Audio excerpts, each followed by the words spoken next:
मंच के जिला संयोजक एवं आयोजक यासिर खान ने मतदाता जागरूकता अभियान को लेकर बालागंज में कार्यक्रम आयोजित किया। कार्यक्रम के मुख्य अतिथि डॉक्टर इंद्रेश कुमार ने इंसानियत का संदेश दिया, दुनिया में मोहब्बत कायम रहे, दूसरे के दीन की भी इज्जत करे। डॉक्टर इंद्रेश कुमार।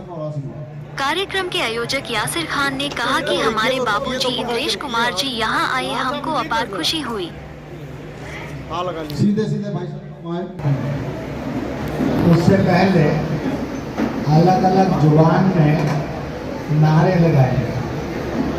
पहला उर्दू और फारसी जुबान में लगाएंगे। आपने जिंदाबाद जिंदाबाद बोला। मादरे वतन हिंदुस्तान, इतने धीरे बोलो कि लाहौर में और ढाका में सुन जाए। हिंदुस्तान, मादरे वतन हिंदुस्तान। ये जो नारे में लगवा रहा हूँ,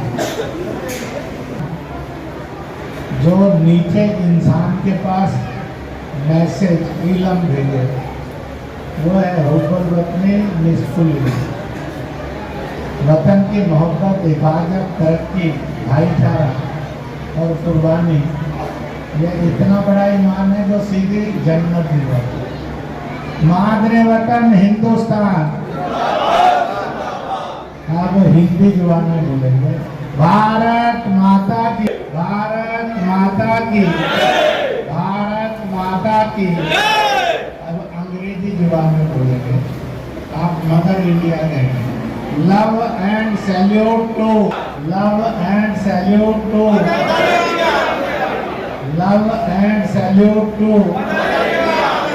अब संस्कृत जुबान में बोलेंगे, वंदे वंदे वंदे। अब हिंदुस्तानी जुबान में बोलेंगे। मैं एक हिंद कहूँगा। क्या मुख्य उद्देश्य क्या है इसका, जहाँ इंद्रेश कुमार जी बतौर मुख्य अतिथि उपस्थित रहे और उन्होंने मानवता और इंसानियत का संदेश दिया, क्या कहना चाहेंगे, किस प्रकार का कार्यक्रम? ये कार्यक्रम था इंसानियत का, मोहब्बत का, ईद मिलन का, भाईचारे का। हमें सबको जोड़ के चलना है, चाहे वो हिंदू हो, मुस्लिम हो, सिख हो, ईसाई हो, सबको जोड़ के चलना। मतदाताओं को यहाँ शपथ दिलाई, कम से कम दिलाई होगी 400 से 500 लोग। क्या वोट डालना बहुत जरूरी है? ये अधिकार है हम लोग की जिंदगी का, वोट डालना है और मुझे लोगों को जगाना भी है, घरों से निकालना है, मतदान कराना है, ये हमारा हक है। और राष्ट्रीय मुस्लिम मंच ऐसा मंच है जिससे हम लोग सब कुछ कह सकते हैं, उसी मंच से आवाज दे सकते हैं। कार्यक्रम कराया, हजारों की संख्या में यहाँ लोग उपस्थित हुए, तो इसका क्या मुख्य उद्देश्य क्या है? क्या भीड़ आपकी जो बुलाई गई है या ये भीड़ नहीं थी? पहले बात, ये हमारी भीड़ नहीं थी, ये हमारे सब कार्यकर्ता थे और ये सब हमारे संगठन से, राष्ट्रीय मुस्लिम मंच से जुड़े हुए लोग थे।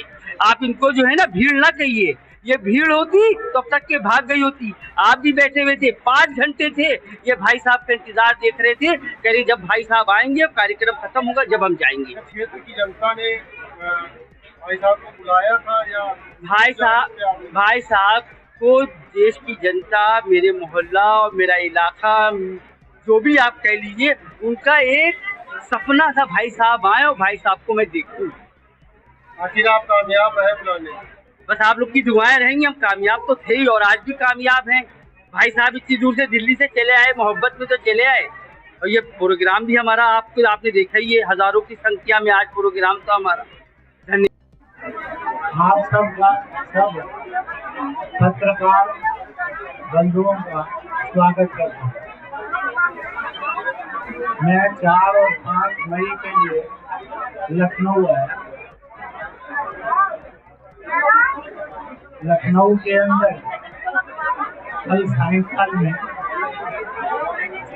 जज साहब के घर जो रिटायर्ड है, एक intellectual conference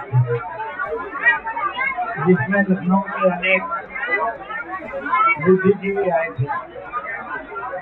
Hindustan, Y to vote और हू टू वोट, इस पर चर्चा हुई।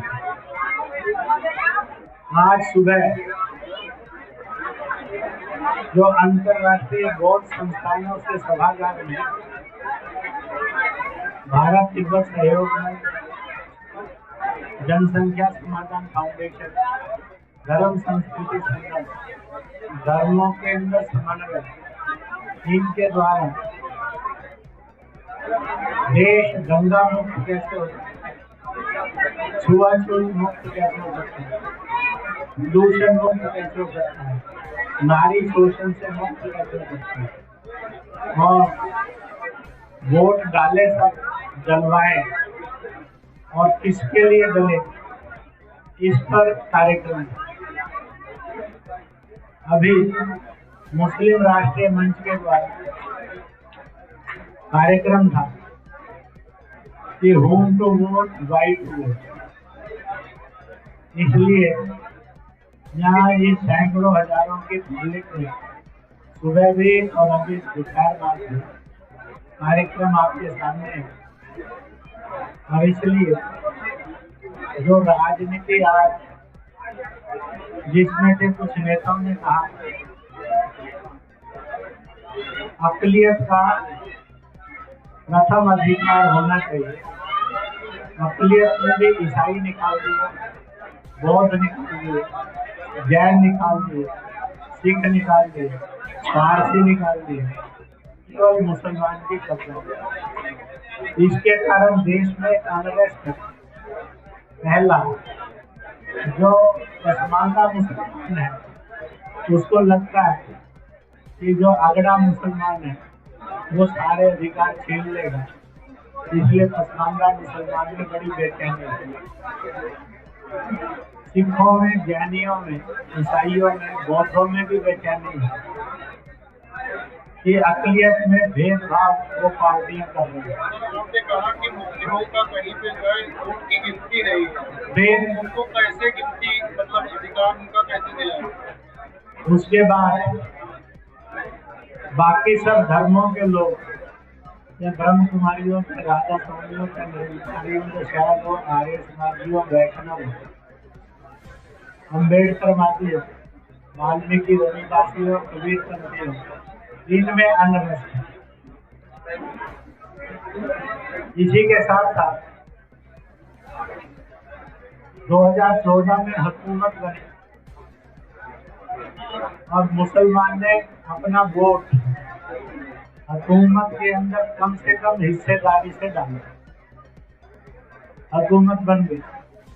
2019 में मुसलमानों ने फैसला किया हराने के लिए वोट डाले, हुकूमत खुद बन गई। मुसलमान ठगा ठगा खड़ा है कि जिन नेताओं की और पार्टियों की बात मानी उसके कारण तो बदकिस्मती हाथ लग रही है। इसलिए इस समय मुसलमान ही नहीं, देश के अंदर सब लोगों में बेचैनी है। जात में बंटने वाला हिंदुस्तान, मजहब में लड़ने वाला हिंदुस्तान कल का हिंदुस्तान है, या जात मजहब से ऊपर उठकर एक हिंदुस्तान है और वोट का हक है। इसलिए मुसलमानों ने ये बात की है, जैसे कि हम जो है मुसलमान फंसा हुआ है और आप मुसलमान को वोट मांगने आए हैं, तो क्या कहना चाहिए? मैं मुसलमान से वोट मांगने नहीं आया हूँ, आप गलत व्याख्या कर रहे हैं। आपने भाषण सुना है फिर भी गलत बोल रहे हैं, ऐसा पत्रकार को शोभा नहीं लगता। और इसलिए यहाँ की बात है वो ये है कि मुसलमानों ने मुझे बुलाया कि हमें रास्ता दिखाइए, क्योंकि अक़लियत सबसे ज्यादा आप पर भरोसा करती है। आप सबने भी इसको बार बार देखा।